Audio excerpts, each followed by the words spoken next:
ಅಲ್ಲಿ ನೋಡಿ ಕಕ್ಕಸ್ ನಿಂತಿರೋ ನೋಡಿ, ಇದು ಗಬ್ಬು ನಾರ್ತಿರ್ತಕ್ಕಂಥದ್ದು. ಇವತ್ತು ಮಳೆ ಬಂದ್ರೆ ನಾಳೆ ಬೆಳಗ್ಗೆ ನಿಮ್ಗೆ ಫೋನ್ ಮಾಡ್ತೀವಿ, ಕ್ಯಾಮ್ರಾ ತಗೊಂಡ್ ಬನ್ನಿ. ಇಲ್ಲಿ ಏನಾಗಿರ್ತದೆ ಸ್ಥಿತಿ ನೋಡಿ, ನೀರ್ ಇಲ್ಲಿ ಹೋಗ್ತಾ ಇರ್ತದೆ, ಎಲ್ಲ ಕೈಗೆ ಕಾಲಿಗೆ ಸಿಗ್ತಾ ಇರ್ತದೆ. ಸಿಟ್ಟು ಬಂದ್ಬಿಡ್ಬೇಕು, ರೋಷ ಬಂದ್ಬಿಡ್ಬೇಕು, ವಾಕರಿಕೆ ಬರ್ಬೇಕು, ಮಾನವ ಕುಲದ ಮೇಲೆ ನಿಮ್ಗೆ ಸಿಟ್ಟು ಬಂದ್ಬಿಡ್ಬೇಕ್ರಿ. ಬನ್ನೇರ್ಘಟ್ಟದ ಒಂದ್ ಸಣ್ಣ ಕಾಡಲ್ಲಿ ಹುಟ್ಟಿ ಹರ್ಕೊಂಡ್ಬರುವಂತ ಪವಿತ್ರ ನದಿ, ಒಂದ್ ಕಾಲದಲ್ಲಿ ಕುಡಿದ್ರೆ ಎಲ್ಲ ಕಾಯಿಲೆ ಹಿಂಗ್ ವಾಸಿ ಆಗ್ತಾ ಇದ್ದದೆ. ಅಪ್ಪಿ ತಪ್ಪಿ ಕೈಯಲ್ಲಿ ಮುಟ್ರೆ ಕೈ ಕ್ಯಾನ್ಸರ್ ಬರುತ್ತೆ ಅಂತ ಗಲೀಜ್ ನೀರು ಮಾಡಿಟ್ಟಿದ್ದಾರೆ ದರಿದ್ರ ಜನ. ಈ ಕನಕಪುರ ರಸ್ತೆಯ ಅಪಾರ್ಟ್ಮೆಂಟ್ಗಳು, ವಿಲ್ಲಾಗಳು, ಬೇರೆ ಬೇರೆ ಕಮರ್ಷಿಯಲ್ ಸೆಂಟರ್ಗಳು ಎಲ್ಲರೂ ಸೇರ್ಕೊಂಡು ಈ ಸುವರ್ಣಮುಖಿ ಹೊಳೆಗೆ ನೇರವಾಗಿ ಅವರ ಟಾಯ್ಲೆಟ್ ನೀರು, ಕಕ್ಕಸ್ ನೀರು, ಎಲ್ಲಾ ನೀರನ್ನು ಬಿಡೋ ಮೂಲಕ ನೇರವಾಗಿ ಈ ಸುವರ್ಣಮುಖಿ ನೋಡಿ ಎಷ್ಟು ದರಿದ್ರ ಸ್ಥಿತಿಗೆ ತಂದಿದ್ದಾರೆ.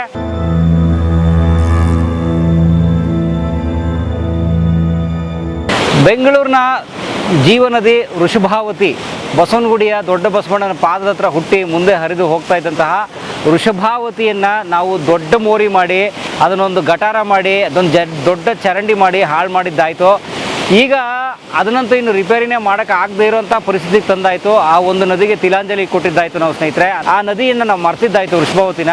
ಈಗ ನಾವೆಲ್ಲರೂ ಸೇರಿ ಹಾಳು ಮಾಡ್ತಾ ಇರೋ ಇನ್ನೊಂದು ಅಂಥದ್ದೇ ನದಿ, ಬೆಂಗಳೂರಿಗೆ ಅಂಟ್ಕೊಂಡಿರೋಂಥ ನದಿ ಮುಂದೆ ನಾನು ನಿಂತಿದ್ದೀನಿ. ನೀವೀಗ ಇಲ್ಲಿ ನೋಡ್ತಾ ಇರೋಂಥದ್ದು ಸ್ನೇಹಿತರೆ, ಇದು ಸುವರ್ಣಮುಖಿ ಹೊಳೆ. ಇದು ಸುವರ್ಣಮುಖಿ ಹೊಳೆ ಬನ್ನೇರ್ಘಟ್ಟ ಕಾಡಲ್ಲಿ ಹುಟ್ಟುತ್ತೆ. ಸುವರ್ಣಮುಖಿ ಒಂದು ಕೊಳ ಇದೆ, ಅಲ್ಲೊಂದು ಸುವರ್ಣಮುಖಿ ಕಲ್ಯಾಣಿ ಇದೆ, ಅಲ್ಲಿ ಹುಟ್ಟುತ್ತೆ. ಒಂದು ಸಣ್ಣ ಜಿನಗಿ ನೀರು ಮೇಲೆ ಬರುತ್ತೆ, ಮುಂದೆ ಬಂದು ಅನೇಕ ಸಣ್ಣ ತೊರೆಗಳು, ಹಳ್ಳಗಳು ಸೇರಿಕೊಂಡು ಮುಂದೆ ಇಷ್ಟು ದೊಡ್ಡದಾಗಿ ಹರಿದು ಬರ್ತಾ ಇದೆ ಸ್ನೇಹಿತರೆ.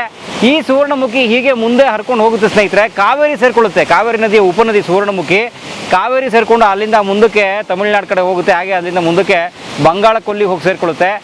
ಎಂಥ ಶೋಚನೀಯ ಪರಿಸ್ಥಿತಿ, ಎಂಥ ದಟ್ಟ ದರಿದ್ರ ನೋವಿನ ಸ್ಥಿತಿ ಅಂತಂದರೆ ಸ್ನೇಹಿತರೆ, ಈ ಕನಕಪುರ ರಸ್ತೆಯ ಅಪಾರ್ಟ್ಮೆಂಟ್ಗಳು, ವಿಲ್ಲಾಗಳು, ಬೇರೆ ಬೇರೆ ಕಮರ್ಷಿಯಲ್ ಸೆಂಟರ್ಗಳು ಎಲ್ಲರೂ ಸೇರಿಕೊಂಡು ಈ ಸುವರ್ಣಮುಖಿ ಹೊಳೆಗೆ ನೇರವಾಗಿ ಅವರು ಬಳಸುವ ಎಲ್ಲ ತ್ಯಾಜ್ಯವನ್ನು ಬಿಡುವ ಮೂಲಕ ಅವರ ಮನೆಯ ಗಲೀಜುಗಳು, ಅವರ ಫ್ಯಾಕ್ಟ್ರಿಯ ಹೊಲಸುಗಳು, ಅವರ ಕೋಳಿ ಅಂಗಡಿ ವೇಸ್ಟ್ಗಳು, ಮಟನ್ ಅಂಗಡಿ ವೇಸ್ಟ್ಗಳು, ವಿಲ್ಲಾಗಳ ಅಷ್ಟು ಗಟಾರದ ನೀರು, ಅವರ ಟಾಯ್ಲೆಟ್ ನೀರು, ಕಕ್ಕಸ್ ನೀರು, ಎಲ್ಲ ನೀರನ್ನು ಬಿಡೋ ಮೂಲಕ ನೇರವಾಗಿ ಈ ಸುವರ್ಣಮುಖಿ ನೋಡಿ ಎಷ್ಟು ದರಿದ್ರ ಸ್ಥಿತಿಗೆ ತಂದಿದ್ದಾರೆ ನೋಡಿ. ಪೂರ್ತಿ ಕಪ್ಪು ಮಾಡಿಟ್ಟಿದ್ದಾರೆ ಸ್ನೇಹಿತರೆ. ಅಷ್ಟು ಮಾತ್ರ ಅಲ್ಲ, ಈಗ ಇಲ್ಲಿ ನೀವು ನೋಡ್ತಾ ಇರೋದು ರೇವತಿ ಮೇಡಮ್ ಅವರು ಮತ್ತು ಮುನ್ರಾಜ್ ಗೌಡರೆಲ್ಲ ಸೇರಿಕೊಂಡು ಕ್ಲೀನ್ ಮಾಡಿಸಿರುವಂಥ ನದಿ ಮತ್ತು ಅದರ ನೀರು. ಆದರೆ ಇದು ನಿಜಕ್ಕೂ ಇದು ಎಷ್ಟು ದರಿದ್ರ ಪರಿಸ್ಥಿತಿ ಅಂತ ನಾನು ವಿಡಿಯೋ ಹಾಕಿದ್ದೀನಿ ನಿಮಗೆ. ಇದು ಕ್ಲೀನ್ ಆಗಕ್ಕೆ ಮುಂಚಿನ ವಿಡಿಯೋ ನೀವು ನೋಡ್ಬೋದು. ನಿಮಗೆ ಸಿಟ್ಟು ಬಂದ್ಬಿಡ್ಬೇಕು, ರೋಷ ಬಂದ್ಬಿಡ್ಬೇಕು, ವಾಕರಿಕೆ ಬರಬೇಕು, ಮಾನವ ಕುಲದ ಮೇಲೆ ನಿಮಗೆ ಸಿಟ್ಟು ಬಂದ್ಬಿಡ್ಬೇಕ್ರಿ ಅಂತ ಒಂದು ಗಲೀಜು ಕೆಲಸನ ಇಲ್ಲಿ ನಮ್ಮ ಜನ ಅಂದರೆ ನಾವೇ, ನೀವು ಅವನು ಅಂತ ನಾನು ಹೇಳ್ತಾ ಇಲ್ಲ, ನಾವು ಅಂದರೆ ಮನುಷ್ಯರು, ನಾವೆಲ್ಲರೂ ಸೇರಿ ಮಾಡ್ತಾ ಇದ್ದೀವಿ. ದೊಡ್ಡ ಅಪಾರ್ಟ್ಮೆಂಟ್ಗಳು ಬಂದಿದ್ದಾವೆ ಇಲ್ಲಿ, ಸಾವಿರಾರು 3,000 4,000 ಮನೆ ಇರೋಂಥ ಅಪಾರ್ಟ್ಮೆಂಟ್ ಇದೆ ಕನಕ ರೋಡಲ್ಲಿ. ಅದು ರವಿಶಂಕರ್ ಆಶ್ರಮದಿಂದ ಹಿಡ್ಕೊಂಡು ಮುಂದಕ್ಕೆ ಈ ಆರೋಹಳ್ಳಿ ಗಂಟ ತುಂಬ ಒಳ್ಳೊಳ್ಳೆ ಅಪಾರ್ಟ್ಮೆಂಟು, ಹೈಫೈ ಅಪಾರ್ಟ್ಮೆಂಟ್ಗಳು, ಯಾವ್ಯಾವ ಬ್ರ್ಯಾಂಡೆಡ್ ಕಂಪ್ನಿ ಹೇಳ್ತಾರೆ ಎಲ್ಲರ ಅಪಾರ್ಟ್ಮೆಂಟ್ಗಳು. 2 ಕೋಟಿ 3 ಕೋಟಿ 4 ಕೋಟಿ ವಿಲ್ಲಾಗಳು ಬಂದಿದ್ದಾವೆ. ಎಲ್ಲರೂ ಮಾಡ್ತಾ ಇರೋದೇನು ವಿದ್ಯಾವಂತರು, ಕಲ್ತಂಥವ್ರು, ದೊಡ್ಡ ಓದಿರೋಂಥವ್ರು. ನಾವೆಲ್ಲ ತಗೊಂಬಂದು ಆ ಗಲೀಜನ್ನ ಬಿಡ್ತಾ ಇದ್ದೇಳಿಗೆ ಈ ಪವಿತ್ರ ನದಿ ಸುವರ್ಣಮುಖಿಗೆ. ಬನ್ನೇರ್ಘಟ್ಟದ ಒಂದು ಸಣ್ಣ ಕಾಡಲ್ಲಿ ಹುಟ್ಟಿ ಹರ್ಕೊಂಡ್ಬರುವಂಥ ಪವಿತ್ರ ನದಿ, ಒಂದು ಕಾಲದಲ್ಲಿ ಕುಡಿದ್ರೆ ಎಲ್ಲ ಕಾಯಿಲೆ ಹಿಂಗೆ ವಾಸಿ ಆಗ್ತಾ ಇದ್ದದೆ. ಅಪ್ಪಿ ತಪ್ಪಿ ಕೈಯಲ್ಲಿ ಮುಟ್ರೆ ಕೈ ಕ್ಯಾನ್ಸರ್ ಬರುತ್ತೆ ಅಂತ ಗಲೀಜ್ ನೀರು ಮಾಡಿಟ್ಟಿದ್ದಾರೆ ದರಿದ್ರ ಜನ. ಇದು ಹೇಗಿತ್ತು, ಏನಾಯ್ತು ಅಂತ ನಮ್ಮ ಮೇಡಮ್ ಮಾತಾಡ್ತಾರೆ, ಮುನ್ರಾಜ್ ಅವರು ಮಾತಾಡ್ತಾರೆ. ಬನ್ನಿ ಮಾತಾಡೋಣ ಜೊತೆಗೆ. ಅದು ಲೆಟ್ರಿನ್ ಬಂದು ಸಿಕ್ಕಾಕೊಂಡಿರೋದು, ಅದು ಕಕ್ಕಸ್ಸು. ಅದರಲ್ಲಿರ್ತಕ್ಕಂಥ ಕಕ್ಕಸ್ ನಿಂತಿರೋದು ನೋಡಿ, ಅಲ್ಲಿ ನೋಡಿ ಕಕ್ಕಸ್ ನಿಂತಿರೋದು ನೋಡಿ, ಇದು ಗಬ್ಬು ನಾರ್ತಿರ್ತಕ್ಕಂಥದ್ದು. ಈ ತಿಂಗಳಿಂದ ಗಬ್ಬು ನಾರ್ತಿರ್ತಂಥ ವಿಷಲ್ಸ್ ನಿಮಗೆ ಕೊಡ್ತೀರಿ. ಅಮ್ಮ ಅಮೇರಿಕಾದಲ್ಲಿ ಕೂತ್ಕೊಂಡು ಅಮ್ಮ ಅವ್ರು ಕೂತ್ಕೊಂಡು ಇದು ಯಾವುದೇ ಕಾರಣಕ್ಕೂ ನಾವು ಇಷ್ಟೊತ್ತಿಲ್ಲಿ ನಿಂತ್ಕೊಳಕ್ಕೆ ಆಗ್ತಿರಲ್ಲ. ಮೂಗು ಬಟ್ಟೆ ಕಚ್ಕೊಂಡು, ಇಲ್ಲ ಅಂದರೆ 1 ಗಂಟೆ ಟೈಮ್ ನಿಂತ್ಕೊಂಡ್ರೆ ಹಾಸ್ಪಿಟ್ಲಿಗೆ ಹೋಗಿ ಅಡ್ಮಿಟ್ ಆಗಬೇಕಾಯ್ತು. ಆತಂತ ದುರ್ನಾತ ಬೀರ್ತಿರ್ತಕ್ಕಂಥ ಹೊಳೆಯನ್ನು, ನದಿಯನ್ನು, ಇದು 3 ಹೊಳೆಗಳ ಸಂಗಮ. ಇದು ಸುವರ್ಣಮುಖಿ, ಬನ್ನೇರ್ಘಟ್ಟದಲ್ಲಿ ಹುಟ್ಟತಕ್ಕಂಥ ಸುವರ್ಣಮುಖಿ ನದಿಯಾಗಿ ಹರಿದು ಹಲವಾರು ಹಳ್ಳಿಗಳನ್ನು ಕಾಪಾಡಿಕೊಂಡು ದನಕರುಗಳಿಗೆ, ಜಾನುವಾರುಗಳಿಗೆ, ಮನುಷ್ಯರಿಗೆ ಬಟ್ಟೆ ಒಗಿಲಿಕ್ಕೆ, ಕುಡಿಲಿಕ್ಕೆ ಉಪಯೋಗಿಸ್ತಕ್ಕಂಥ, ನಾನು ಹುಡುಗನಲ್ಲಿ ಬಟ್ಟೆ ಒಗಿತಿರ್ತಕ್ಕಂಥ ನೀರು ಇವತ್ತು ನಾವು ನಿಂತ್ಕೊಳ್ತಕ್ಕಂಥ ಮಲಿಕೊಡ್ ಮಾಡ್ತಿರ್ತಕ್ಕಂಥ ಬೇರೆ ಯಾರು ಇಲ್ಲ, ಮಾನವ ಒಂದು ಏನು ನಮ್ಮ ಕೆಟ್ಟ ಗುಣಗಳನ್ನು ಈ ಒಂದು ಪ್ರಕೃತಿ ಮಾತೆ ಮೇಲೆ ದೌರ್ಜನ್ಯ ಎಸಗಿ ಈ ಮಟ್ಟಕ್ಕೆ ಈ ಒಂದು ಹೊಳೆಯನ್ನು ತಂದಿದ್ದೇವೆ. ಇಲ್ಲಿಂದ ಅಲ್ಲಿವರೆಗೂ ನೀರು ಕಾಣ್ತಿರಲ್ಲ, ಬರೀ ವಾಟರ್ ಸೆತ್ತೆ ಬೆಳ್ಕೊಂಡು ಗಬ್ಬು ನಾರ್ತಿರ್ತಕ್ಕಂಥದ್ರನ್ನ ಇದನ್ನು ಯಾವುದೇ ಕಾರಣಕ್ಕೂ ಬಿಡೋದು ಬೇಡ. ಇದನ್ನು ಒಂದು ಅಭಿಯಾನವಾಗಿ ಎತ್ಕೊಂಡು ನೀವು ಮನುಗಳು ನಿಂತ್ಕೊಂಡು ಕೆಲಸ ಮಾಡಿಸಿ ಅಂತೇಳಿ ಇಡೀ ದಿವಸ ಬೆಳಗ್ಗೆಯಿಂದ ಸಾಯಂಕಾಲದವರೆಗೂ ನಿಂತ್ಕೊಂಡು JCB ಕೆಲಸ ಮಾಡ್ತಾ ಇರ್ಬೇಕಾದ್ರೆ JCB ಇಟ್ಟರೆ ಒಳಗಡೆ ಮುಳುಗೋಗುತ್ತೆ. ಆ ರೀತಿ ಇರ್ತಕ್ಕಂಥ ಒಳಗಡೆ ಮುಳುಗೋಗುತ್ತೆ, ನೀರು ಹರಿತಿರೋದು ಸ್ವಲ್ಪನೇ, ಆದರೆ ನಿಂತಿರ್ತಕ್ಕಂಥ ಕಕ್ಕಸ್ಸು ಎಲ್ಲ ಬಗ್ಗಡ JCB ಮುಳುಗೋಗುತ್ತೆ. ಮನ್ಸರ ಒಳಗಡೆ ಹೇಳಿದ್ರೆ ಮನ್ಸ ಒಳಗಡೆ ಉಳಿದೋಗ್ತಾನೆ ಅಂತ ಒಂದು ದುಸ್ಥಿತಿಗೆ ನಾವು ತಂದಿದ್ದೀವಿ ಇವತ್ತು. ಯಾಕೆಂದ್ರೆ ನಾನು ಸುಮನಹಳ್ಳಿ ಹರಿತಕ್ಕಂಥ ವೃಷಭಾವತಿ ಹೊಳೆನೂ ನೋಡ್ತಿದ್ದೆ. ಇವತ್ತು ಅಲ್ಲಿ ಬಟ್ಟೆ ಒಗಿತಿರು, ನೀರನ್ನು ಕುಡಿಯಲಿಕ್ಕೆ ಉಪಯೋಗಿಸ್ತಿದ್ರು. ಇವತ್ತು ಅದು ಹಾಳಾಗೋಗಿದೆ. ನಾನು ಚಿಕ್ಕ ಹುಡುಗನಲ್ಲಿ ನಾನು ನೋಡಿದ್ದೀನಿ, ಸುಮನಹಳ್ಳಿ ಹತ್ರ ನಾನು ನೋಡಿದ್ದೀನಿ. ಸುಮನಹಳ್ಳಿ ಬ್ರಿಡ್ಜ್ ಹತ್ರ ಏನು ನೀರಿದೆ ಅವತ್ತು ಬಟ್ಟೆ ಒಗಿತಿರ್ತಕ್ಕಂಥದ್ದು ಅದನ್ನ ನಾನು ನೋಡಿದ್ದೀನಿ, ಹಳ್ಳ ಥರ ಇರ್ತಿರ್ತಕ್ಕಂಥ ನೋಡಿದ್ದೀನಿ. ಅದು ಬೆಂಗಳೂರು ಸುಮ್ಮನಳ್ಳಿ. ಹೌದು, ಬೆಂಗಳೂರು ಸುಮ್ಮನಹಳ್ಳಿ ಹತ್ರ ಹರಿತಕ್ಕಂಥ ನಾನು ನೋಡಿದ್ದೀನಿ. ಇವತ್ತು ಸೋಮನಹಳ್ಳಿ ಹತ್ರ ಹರಿತಕ್ಕಂಥ ಸುವರ್ಣಮುಖಿ ಮತ್ತೊಂದು ಋಷಭಾವತಿ ಆಗಲಿಕ್ಕೆ ಹೊಟ್ಟಿದೆ. ಅದನ್ನ ಯಾವುದೇ ಕಾರಣಕ್ಕೆ ಬಿಡೋದು ಬೇಡ ಅಂತೇಳಿ ರೇವತಿ ಅಮ್ಮ ಅವರು ಅಮೆರಿಕದಲ್ಲಿ ಕೂತಿದ್ರು ಸಹ ನೀವು ಫೇಸ್ಬುಕ್ಕಲ್ಲಿ ಹಾಕೊಂಡು ಲೈವ್ ತಗೊಂಡು ಏನೋ ಒಂದು ಇದಕ್ಕೆ ಹಾಕ್ಬೇಡಿ, ನೀವು ಕೆಲಸ ಮಾಡಿ. ಲೈಕು ನಮ್ಗೆ ವಾಚು ಅದೇನು ಬೇಕಾಗಿಲ್ಲ, ವ್ಯೂಸ್ ಬೇಕಾಗಿಲ್ಲ ನಮಗೆ. ಕೆಲಸ ಮಾಡಿ ಅಲ್ಲಿರ್ತಕ್ಕಂಥ ಗಬ್ಬನಾರ್ ತಕ್ಕನ್ನ ಇಲ್ಲಿ ಒಂದು ಸುಪ್ರಸಿದ್ಧವಾದಂಥ ಒಂದು ಮಲೆ ಮಹದೇಶ್ವರ ದೇವಸ್ಥಾನ, ಬಸವಣ್ಣ ದೇವಸ್ಥಾನ, ಆಂಜನೇಯ ಸ್ವಾಮಿ ದೇವಸ್ಥಾನ, ವೀರಭದ್ರ ಸ್ವಾಮಿ ದೇವಸ್ಥಾನ, ಅಕ್ಕ ಮಹಾದೇವಿ ದೇವಸ್ಥಾನ, ನವಗ್ರಹ ದೇವಸ್ಥಾನ, ಹಲವಾರು ದೇವಸ್ಥಾನಗಳ ಸಮಚೋನೆ ಇಲ್ಲಿ ಐತೆ. ಶಿವರಾತ್ರಿಯಲ್ಲಿ 15,000 ರಿಂದ 20,000 ಜನ 4 ದಿವಸ ಜಾತ್ರೆಗಳು ನಡೀತದೆ. ಇಲ್ಲಿ ನಡೆಯತಕ್ಕಂಥ ಪವಿತ್ರವಾದ ಒಂದು ಸ್ಥಳದಲ್ಲಿ ಈ ಒಂದು ಗಬ್ನಾರ್ತಕ್ಕಂಥ ಸ್ಥಿತಿ ತಂದಿದ್ದೇವೆ. ಇದೊಂದೇ ಜಾಗದಲ್ಲ, ಎಲ್ಲಿ ಉಗಮವಾಗ್ತದೆ ಅಲ್ಲಿಂದ ಮೊಗಲಿನ ಆಗ್ತಾ ಬರ್ತಾ ಮಲಿನ ಆಗಿ ಇದು ಈ ಸ್ಥಿತಿಗೆ ಬಂದಿದೆ. ಇದನ್ನು ತಪ್ಪಿಸ್ಲಿಕ್ಕೆ ರೇವತಿ ಅಮ್ಮ ಅವರು ಹೊಟ್ಟಿದ್ದಾರೆ. ಇದನ್ನ ಒಂದು ದಿವಸದಲ್ಲಿ ಆಗಿರ್ತಕ್ಕಂಥ ಕೆಲಸ ಅಲ್ಲ ಇದು. ಇವತ್ತು ಮಳೆ ಬಂದ್ರೆ ನಾಳೆ ಬೆಳಗ್ಗೆ ನಿಮ್ಗೆ ಫೋನ್ ಮಾಡ್ತೀವಿ, ಕ್ಯಾಮ್ರಾ ತಗೊಂಡು ಬನ್ನಿ. ಇಲ್ಲಿ ಏನಾಗಿರ್ತದೆ ಸ್ಥಿತಿ ನೋಡಿ. ನೀರು ಇಲ್ಲಿ ಹೋಗ್ತಾ ಇರ್ತದೆ, ಎಲ್ಲ ಕೈಗೆ ಕಾಲಿಗೆ ಸಿಗ್ತಾ ಇರ್ತದೆ, ಕಕ್ಕ ಸಿಗ್ತಾ ಇರ್ತದೆ, ಮೀನುಗಳು ಸಿಗ್ತಾ ಇರ್ತವೆ, ಇಲ್ಲಿ ತುಂಬ ಹರಿತಾ ಇರ್ತದೆ. ಜನಗಳು ಮೂಗ್ ಮುಚ್ಕೊಂಡು ಓಡಾಡಬೇಕಾಗುತ್ತೆ. ಈ ಕಡೆಗೆ ದೊಡ್ಡದೊಂದು ಸುಪ್ರಸಿದ್ಧ ಒಂದು ಕೈಗಾರಿಕೆನೂ ಇದೆ, IPX ಅಂತ ಸಂಸ್ಥೆ ಇದೆ. ಅಲ್ಲಿಗೆ ಹೋಗ್ತಕ್ಕಂಥ ಸೋಮಳಿಂದ 200-300 ಜನ ಕೆಲಸಕ್ಕೆ ಹೋಗ್ತಾರೆ. ಅವರೆಲ್ಲ ಮೂಗ್ ಮುಚ್ಕೊಂಡು ಓಡಾಡ್ತಕ್ಕಂಥ ಸ್ಥಿತಿ. ಬರೇ ಲೈವ್ ಮಾಡಿ ವಿಡಿಯೋ ತೋರ್ಸೋದಲ್ಲ, ಇದಕ್ಕೆ ದುಸ್ಥಿತಿಗೆ ನಾವೇ ಕಾರಣರಾಗಿದ್ದೀವಿ. ಈ ಒಂದು ಮಲಿನ ಆಗ್ಲಿಕ್ಕೆ ನಾವೇ ಕಾರಣ ಆಗಿದ್ದೀವಿ. ಈ ಒಡಲನ್ನ ಬಗದು ಫಿಲ್ಟರ್ ಮಾಡಿ ನಾವು ದುಡ್ಡು ಮಾಡ್ಕೊಂಡಿದ್ದೇವೆ. ಈ ನದಿ ಒಡಲು ಬಗ್ದಿದ್ದೇವೆ ನಾವು. ಇವತ್ತು ನಾವು ಏನೋ ಪರಿಸರವಾದಿ, ನಾವು ಪರಿಸರವನ್ನು ಉಳಿಸಕ್ ಕೊಟ್ಟಿದ್ದೀವಿ ಅಂತ ಹೇಳ್ತಕ್ಕ ಏನಿದ್ದಾರೆ ಅವರೆಲ್ಲರೂ ತಂದಿರ್ತಕ್ಕಂಥದ್ದು, ಅಧೋಗತಿಗೆ ತಂದಿರ್ತಕ್ಕಂಥದ್ದು ಅವರೇ ಮೂಲ ಕಾರಣ. ಎಲ್ಲರೂ ಕೈವಾಡ ಇದೆ. ಇವತ್ತು ಇದಕ್ಕೆ ಒಂದು ಧಿಕ್ಕಾರ ಇರಲಿ. ಎಲ್ಲ ಮಹಾಜನತೆ, ಈ ಒಂದು ಗ್ರಾಮದ್ದು ಒಂದು ಇದ್ರ ಸಮಸ್ಯೆ ಅಲ್ಲ ಇದು. ಇದು ಒಂದು ಪಿಡುಗು, ಈ ದೇಶದ ಪಿಡುಗು. ಏನು ಒಂದು ಮಲಿನಯುಕ್ತ ನದಿಗಳಿದ್ದಾವೆ, ಅವನ್ನೆಲ್ಲ ಮಲಿನ ಮಾಡಿ ಕುಲುಷಿತ ಮಾಡಿ ಒಂದು ಅಧ್ವಾನದ ಸ್ಥಿತಿಗೆ ತಳ್ತಾ ಇದ್ದೀವಿ. ಇದಕ್ಕೆ ಎಚ್ಚೆತ್ಕೊಂಡು ಉಳಿಸ್ತಾ ಹೋದ್ರೆ ನಮ್ಮ ಮಕ್ಕಳ ಮರಿ ಕಾಲಿಕ್ಕೆ ನದಿಗಳು ಇರತಕ್ಕಂಥದ್ದು ಇರೋದಿಲ್ಲ, ನದಿ ಜಲಮೂಲಗಳು ಇರ್ತಕ್ಕಂಥದ್ದು ಇರೋದಿಲ್ಲ, ಯಾವುದು ಇರ್ತಕ್ಕಂಥದ್ದು ಇರೋದಿಲ್ಲ. ಇದು ಒಂದೇ. ಅಮ್ಮ ಅವರು ಇದನ್ನ ಖರ್ಚು ಮಾಡಕ್ಕೆ ರೆಡಿ ಇದ್ದಾರೆ. ಸರ್ಕಾರ ಮನಸ್ಸು ಮಾಡಬೇಕು. ಬರ್ತಕ್ಕಂಥ ಸ್ಯಾನಿಟರಿ ನೀರನ್ನ, ಮಲಿನ ನೀರನ್ನ ನಿಲ್ಲಿಸಿದ್ದೇ ಆದ್ರೆ ನಾವು ಅವ್ರ ಕೈ ಕಾಲು ಹಿಡಿದು ನಾವು ಕೆಲಸ ಮಾಡಿಸಕ್ಕೆ ರೆಡಿ ಇದ್ದೀವಿ. ಸರಿ, ಈಗ ಒಂದು ಪ್ರಶ್ನೆಗೆ ಉತ್ತರ ಕೊಡಿ. ಈಗ ಇಲ್ಲಿಗೆ ಗಲೀಜ್ ನೀರು ಬಿಡ್ತಾ ಇರೋರು ಯಾರು? ಗಲೀಜ್ ನೀರು ಬರ್ತಕ್ಕಂಥ ಹಲವಾರು ಗ್ರಾಮಗಳಿಗೆ ಸ್ಯಾನಿಟರಿ ನೀರು ಬರ್ತಾ ಇದೆ, ಹಲವಾರು ಪ್ಲಾಟ್ಸ್ಗಳಿಂದ ನೀರು ಬರ್ತಾ ಇದೆ, ಅಪಾರ್ಟ್ಮೆಂಟ್ಸ್ಗಳಿಂದ ನೀರು ಬರ್ತಾ ಇದೆ, ಕೆಲವಾರು ಸಂಘ ಸಂಸ್ಥೆಗಳಿಂದ ನೀರು ಬರ್ತಾ ಇದೆ. ಈ ನೀರು, ಆ ನೀರು ಎಲ್ಲ ಪ್ರತಿಯೊಬ್ಬರಿಗೂ ಗೊತ್ತಿದೆ. ಅದೆಲ್ಲವನ್ನ ಸರ್ಕಾರ ನಿಲ್ಲಿಸಿದ್ದೇ ಆದರೆ ರೇವತಿ ಅಮ್ಮರ ನೇತೃತ್ವದಲ್ಲಿ ಅಭಿಯಾನನ ಶುರು ಮಾಡಿ ಚಿಕ್ಕದಾಗಿ ಚಪ್ಪಳೆ ಶುರುವಾರು, ದೊಡ್ಡ ಚಪ್ಪಳೆ ಬರ್ತದೆ ನಾಳೆ ದಿವಸ. ಇದನ್ನ ಅವರು ರೆಡಿ ಮಾಡೋಕ್ಕೆ ಒಂದು ಅಭಿಯಾನ ಮಾಡಿ ಸ್ವಚ್ಛ ಮಾಡೋಕ್ಕೆ, ಪುನಶ್ಚೇತನ ಕೊಡೋಕ್ಕೆ ಅವ್ರು ನನ್ನ ಸ್ವಂತ ದುಡ್ಡಾದ್ರೂ ಖರ್ಚಾದ್ರೂ ಪರವಾಗಿಲ್ಲ ಅಂತೇಳಿ ರೆಡಿ ಮಾಡಕ್ಕೆ ರೆಡಿ ಇದ್ದಾರೆ ಅವರು. ನೀವು ನಿಮ್ದೇ ಊರಾ? ನಾನು ಇದೇ ಊರು, ನಾನು ಹುಟ್ಟು ಬೆಳೆದಿರೋದಿದೆ, ನಾನು ಆಟ ಆಡಿ ಬೆಳೆದಿರ್ತಕ್ಕಂಥ ನದಿ ಇದು. ಹೆಂಗಿತ್ತು ಅಂದ್ರೆ ನೀರು ಕುಡಿತಾ ಇದ್ದೋ. ಇದೇ ನೀರು ಕುಡಿತಾ ಇರೋದಿಲ್ಲ. 2010ನೇ ಇಸ್ವಿನಲ್ಲಿ ನಾನು ಪ್ರಪ್ರಥಮವಾಗಿ ಗ್ರಾಮ ಪಂಚಾಯತಿಗೆ ಚುನಾವಣೆಗೆ ನಿಲ್ಬೇಕಾದ್ರೆ ಬೆಳಗ್ಗೆ 5 ಗಂಟೆಲಿ ಬಂದು ಸ್ನಾನ ಮಾಡಿ ನೀರಿನಲ್ಲಿ ಮುಳುಗೆದ್ದು ದೇವಸ್ಥಾನಕ್ಕೆ ಕೈ ಮುಗಿದು ಹೋಗಿ ನಾಮಪತ್ರ ಸಲ್ಲಿಸಿದ್ದೇನೆ. ಅಷ್ಟು ಶುದ್ಧವಾಗಿತ್ತು. 2010ರಲ್ಲಿ 2015 ವರ್ಷದಿಂದ ಇತ್ತು.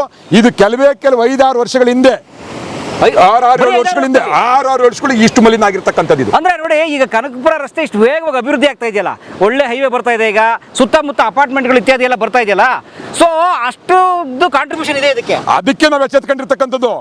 ವೇಗವಾಗಿ ನಮ್ದು ಏನಪ್ಪಾ, ನಮ್ದು ರೋಡು ಬೆಳಿಲಿಲ್ಲ ಅಂತಿದ್ದೋ, ಆ ರೋಡ್ ಬೆಳೆದಿದ್ದು ಇವತ್ತು ನಾವು ಅನುಭವಿಸ್ತಾ ಇದ್ದೀವಿ. ಅದಕ್ಕೆ ಎಚ್ಚೆತ್ಕೊಂಡು ಇವತ್ತು ನಾನು ಇದ್ರನ್ನ ಒಂದು ಹೋರಾಟಕ್ಕೆ ಅಮ್ಮ ಅವ್ರನ್ನ ಕಾಲು ಕಟ್ಟಿ ನಿಂತ್ಕೊಂಡಿರ್ತಕ್ಕಂಥ. ಅಮ್ಮ ಅವರು ದೇವತೆ ಥರ ಬಂದು ನಮ್ಮವ್ರ ಗ್ರಾಮ ದೇವತೆ ನಾನು ಪೂಜೆ ಮಾಡ್ತೀನಿ, ಅದೇ ರೀತಿ ನಮ್ಮ ಅಮ್ಮನ ಆರಾಧಿಸ್ತೀನಿ, ರೇವತಿ ಅಮ್ಮರನ್ನ ಆರಾಧಿಸ್ತೀನಿ.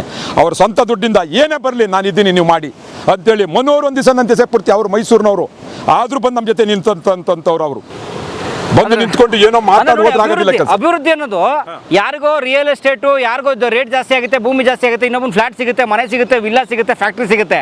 ಒಂದು ಜೀವನದ ಹಿಂಗೆ ಹಾಳಾಗ್ತಿರುತ್ತೆ. ಒಂದು ಸೈಡಲ್ಲಿ ಜೀವನದಿ ನೀರು ಕಳ್ಕೊಂಡು, ಏನು ತನ್ನ ಒಡಲಲ್ಲಿರುವಂಥ ಶುದ್ಧವಾದ ನೀರು ಕಳ್ಕೊಂಡು ಮೋರಿ ನೀರು ಒಳಗಡೆ ಸೇರಿಸ್ಕೊಂಡು, ಕಕ್ಕಸ್ ನೀರು ಸೇರಿಸ್ಕೊಂಡು ಹಿಂಗೆ ಹಾಳಾಗ್ತದೆ. ಆ್ಯಕ್ಚುಲಿ ಸರ್, ವಿಲ್ಲಾ ಮಾಡ್ತಾರೆ, ಅಪಾರ್ಟ್ಮೆಂಟ್ ಮಾಡ್ತಾರಲ್ಲ, ಅವ್ರ ತ್ಯಾಜ್ಯವಾದ ನೀರನ್ನ ಹೆಂಗ್ ಸಂಸ್ಕರಣೆ ಮಾಡ್ಬೇಕು ಅದಕ್ಕೆ ಗೈಡ್ಲೈನ್. ಈಗ ನಾವು ಹೇಳ್ತಾ ಇರ್ತಕ್ಕಂಥದ್ದು ಏನಂತಂದ್ರೆ, ನನ್ನ ಆಗ್ರಹ ಇಷ್ಟೇ. ಅಮ್ಮ ಅವರ ಒಂದು ಕಳಿಗೆ ಬೆಂಬಲವಾಗಿ ನಿಂತ್ಕೊಂಡು, ಅವ್ರ ಅಂಬಲಕ್ಕೆ ಬೆಂಬಲವಾಗಿ ನಿಂತ್ಕೊಂಡು ನಾವು ಯಾವುದೇ ತ್ಯಾಗಕ್ಕೆ ಸಿದ್ದು ಮಾಡಿ ಕೆಲಸ ಮಾಡಕ್ಕೆ ರೆಡಿ ಇದ್ದೀವಿ ನಾವು. ಒಂದೇನಂತಂದ್ರೆ ನಾನು ಕೇಳ್ತಾ ಇರ್ತಕ್ಕಂಥದ್ದು ಅದೇ. ಏನಂತ ಹೇಳ್ತೀನಿ, ಸರ್ಕಾರದ ಮಟ್ಟದಿಂದ ಏನು ನಮ್ಮ ರಾಜ್ಯ ವಾಣಿಜ್ಯ ಮಾಲಿನ್ಯ ನಿಯಂತ್ರಣ ಮಂಡಳಿ ಅಂತ ಒಂದು ಏನೈತೆ, ಅವ್ರು ಇದ್ರ ಬಗ್ಗೆ ಎಚ್ಚೆತ್ಕೊಂಡು ಈ ನೀರು ಬರ್ತಕ್ಕಂಥದ್ದನ್ನು ನಿಲ್ಲಿಸಿ, ಅಪಾರ್ಟ್ಮೆಂಟಲ್ಲಿ ನಾವು ಸ್ಯಾನಿಟರಿ ನೀರನ್ನು ತೊರೆಗೆ ಬಿಡಬೇಡಿ ಅಂತ ಹೇಳ್ತಾ ಇಲ್ಲ ನಾವು.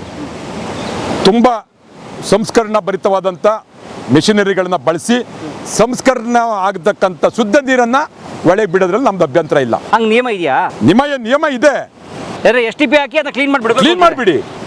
ನೀವು ಒಳಗೆ ಆಮೇಲೆ ಏನು ಹೇಳ್ತೀರಿ ನೀವು? ದೊಡ್ಡ ವಿಲ್ಲಾ ಬರ್ತಾ ಇದ್ದಾವೆ, ನಾವು ಗುಡಿಸ್ಲಲ್ಲಿ ವಾಸ ಮಾಡ್ಬೋದು, ವಿಲ್ಲಾದಲ್ಲೂ ವಾಸ ಮಾಡ್ಬೋದು, ಆದರೆ ಕುಡಿಲಿಕ್ಕೆ ನೀರು ಬೇಕು. ಗುಡಿಸ್ಲರಿಗೂ ನೀರೇ ಬೇಕು, ವಿಲ್ಲಾದನ್ಗೂ ನೀರೇ ಬೇಕು. ಆದ್ರೆ ನೀವು ಹೇಳ್ತೀರಿ ಅಭಿವೃದ್ಧಿ ಒಂದ್ಬಿಡ್ತು ದೊಡ್ಡದಾಗ್ಬಿಡ್ತು ಅಂತೇಳಿ. ವಿಲ್ಲಾದ ಕಟ್ಕೊಂಡು ಕೂತ್ಕೊಂಡ್ಬಿಟ್ರೆ ನಾವು ನೀರಿಲ್ಲ ತತ್ತೀರಿ ನೀವು? ಎಷ್ಟು ದಿವಸ ನೀರು ತತ್ತೀರಿ? ಶುದ್ಧವಾದ ನೀರು ಎಲ್ಲಿ ತತ್ತೀರಿ ನೀವು? ಅಂತರ್ಜಲ ಕಲುಷಿತಗೊಳ್ತಾ ಐತೆ, ಕುಡಿಯೋ ನೀರು, ರೋಗ ರುಜಿನಗಳು ಹೆಚ್ಚಾಗ್ತವೆ. ಸೊ ಇವಾಗ ಇಲ್ಲಿಂದ ನೀವು ಯೋಚನೆ ಮಾಡಿ, ಆ ಕಡೆಯಿಂದ ಕನಕಪುರ ರೋಡಲ್ಲಿ ಎಷ್ಟು ಡೆವಲಪ್ಮೆಂಟ್ ಆಗಿದೆಯೋ ಅದರದ್ದೆಲ್ಲರದು ಡ್ರೈನೇಜ್ ಇದಕ್ಕೆ ಬರ್ತಾ ಇದೆ. ಓಕೆ, ದೊಡ್ಡ ಅಪಾರ್ಟ್ಮೆಂಟು 3,000 ಅಪಾರ್ಟ್ಮೆಂಟ್ ಇರೋ ಅಪಾರ್ಟ್ಮೆಂಟಿಂದ ನೀವು ಅಲ್ಲಿ STP ಪರ್ಮಿಷನ್ ಇಲ್ದೇನೆ, STP ಇದಿಲ್ದೇನೆ ಬಿಲ್ಡಿಂಗ್ ಪರ್ಮಿಷನ್ ಕೊಡಲ್ಲ ಗೌರ್ಮೆಂಟ್ನವರು. ಓಕೆ, STP ಇನ್ಸ್ಟಾಲ್ ಮಾಡಿದೆ ಕೊಡಲ್ಲ. ಸೊ STP ಇನ್ಸ್ಟಾಲ್ ಮಾಡಿರಲ್ಲ ಅಂತಲ್ಲ, ಅಲ್ಲೇನು ಮಾಡಿರ್ತಾರೆ ಅಂತ ಹೇಳಿದ್ರೆ, ಒಂದು ಮಾಡಿರೋದು ಇರುತ್ತಲ್ಲ, ಮಾಡಿರೋದು 1 ಲಕ್ಷ 2 ಲಕ್ಷ ನೀರು ಇದಾಗಕ್ಕೆ, ಫಿಲ್ಟ್ರೇಷನ್ ಆಗೋಕ್ಕೆ ಮಾಡಿರ್ತಾರೆ. 2 ಲಕ್ಷ ಲೀಟ್ರ್ ಇತ್ಯಾದಿ. ಇದಕ್ಕೆ ಅಲ್ಲೇ ಆ್ಯಕ್ಚುಲಿ ಔಟ್ಪುಟ್ ಎಷ್ಟಿರುತ್ತೆ ಅಂದರೆ 8 ಲಕ್ಷ 10 ಲಕ್ಷ ಇರುತ್ತೆ. ಸೊ ಅದೇನು ಮಾಡ್ತಾರೆ, ಬೆಳಗ್ಗೆ ಹೊತ್ತಲ್ಲಿ ಯಾರಾದರೂ ಹೋಗಿ ಚೆಕ್ ಮಾಡೋಕ್ಕೆ ಹೋದರೆ ಫಿಲ್ಟರ್ ಆಗಿರೋ ನೀರು, ಚೆನ್ನಾಗಿರೋ ನೀರು ಬರ್ತಾ ಇರುತ್ತೆ. ರಾತ್ರಿ ಮಧ್ಯರಾತ್ರಿನಲ್ಲಿ ಏನು ಮಾಡ್ತಾರೆ, ಇನ್ನೊಂದು ಪೋರ್ಷನಲ್ಲಿ ಕಲುಷಿತ ನೀರನ್ನು ಇದಕ್ಕೆ ಬಿಡ್ತಾ ಇರ್ತಾರೆ. Direct no filter. ಅಂದ್ರೆ ಯಾವುದೋ ಸಣ್ಣ ಪ್ರಮಾಣದ ನೀರು ಮಾತ್ರ ಫಿಲ್ಟರ್ ಮಾಡಿ ಬಿಟ್ಟಂಗೆ ಕಣ್ಣೂರಿಸಿ ಒಂದು ದೊಡ್ಡ ಪ್ರಮಾಣದ ನೀರು ತಗೊಂಡ್ಬಂದು ನೇರ ರಾತ್ರಿ ಎಲ್ಲ ಪೂರ್ತಿ ಹೊಳಗೆ ಬಿಡ್ತಾರೆ. ಅಲ್ಲಲ್ಲೇ ತೊರೆಗಳೆಲ್ಲೆಲ್ಲಿ ಸಿಗುತ್ತೋ ಅವರಿಗೆ ಬಿಡ್ತಾರೆ. ಅದೆಲ್ಲ ಒಟ್ಟಾಗಿ ಈ ಥರ ಕಲುಷಿತ ಆಗಿ ಇದು ಇಷ್ಟು ಅಧ್ವಾನ. ಹೀಗೆ ಹಿಂದಿನವರು ಅಲ್ಲಿ ಈಶ್ವರನ ಸ್ಥಾಪನೆ ಮಾಡಿದ್ದಾರೆ. ಇವಾಗ ಎಷ್ಟು ಅನ್ಯಾಯ ನೋಡಿ. ಇದು ನೀವು ಇಲ್ಲೇ ಕಂಡ ಹಾಗೆ ಅದೇನೇ ಲೆಟ್ರಿನ್ ಅದು, ಆಯ್ತಾ?